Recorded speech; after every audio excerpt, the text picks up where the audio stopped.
They call it Ravencroft Mortuary. It's been there since 1932, sitting just off the main road like it never quite belonged to the town around it. The sign still reads, "Serving the community," though nobody alive remembers it ever being open during normal hours.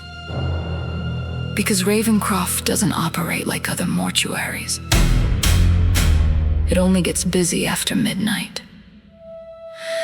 The story most people tell starts with a night attendant named Harold Vane. He took the job because it paid well and asked no questions. No experience needed, no daytime shifts. Just sit the desk, keep the lights on, and don't disturb the preparation rooms unless instructed. That last part should have bothered him. It didn't. Not at first. His first few nights were quiet, too quiet, no families, no services, no staff. Just the low hum of refrigeration units and the soft ticking of an old clock behind the front desk. Then came the deliveries. They didn't use the front entrance. Around 1:13 a.m. every night, a van would pull up to the side door. No company name, no plates, just matte black and silent. Harold wasn't told to meet them. But one night, curiosity got the better of him. He stepped outside as the van doors opened. Inside, bodies wrapped, stacked too neatly. Too many for a normal night. A man in a dark coat stood beside the van. No badge, no paperwork, just a clipboard. "You're new," the man said without looking up.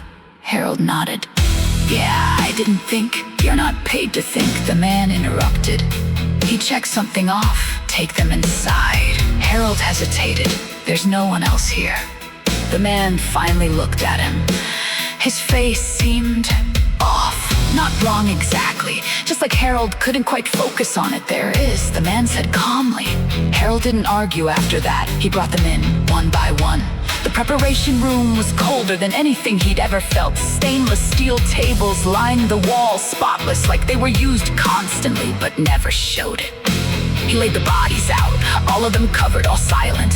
When he finished, he turned to leave. That's when he heard it. A soft sound, not from the room, from under one of the sheets. Harold froze, waited, nothing. He shook his head, just nerves. Then it happened again, a faint movement, slow, deliberate. Harold stepped closer. "Hello?" No answer, just stillness. He reached out and pulled the sheet back. The body underneath was pale, eyes closed, lips slightly parted, normal, dead. Harold exhaled shakily. Then the eyes opened, not slowly, not naturally. They snapped open, wide, too wide. Harold stumbled back. The body didn't move, didn't breathe, but its eyes stayed locked on him, unblinking. Then a second sheet shifted, then a third. All at once, the room filled with the sound of fabric sliding. Harold turned in a slow circle. Every covered body was moving. Not sitting up, not rising, just adjusting. Like they were getting comfortable, like they knew he was there. The door slammed behind him. He ran for it, locked. Of course, it was locked. Behind him, a voice, soft, dry. "You opened one." Harold turned. The body he uncovered was sitting up now, head tilted, eyes still wide. "You're not supposed to open them," it said. Its mouth barely moved, but the words were clear. Harold shook his head. "No, no, you're dead." The thing smiled. We were. The other sheets began to fall, one by one, bodies sitting up, turning toward him, watching. "You let us see you," the first one whispered. "And now we remember." Harold screamed, pounding on the door. It didn't budge. Behind him, feet hit the floor. Dozens of them, soft, out of sync, coming closer.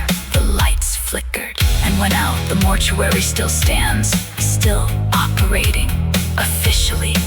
No records of staff, no listed services, no public access. But sometimes, late at night, people driving past say they see the lights on inside.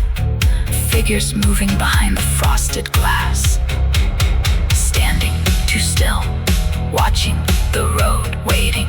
And if If you're unlucky, you might see the van parked out, back doors open, something inside shifting under the sheets, like it's not fully still anymore, like it's waiting for someone to look, because once you do, they know you're there.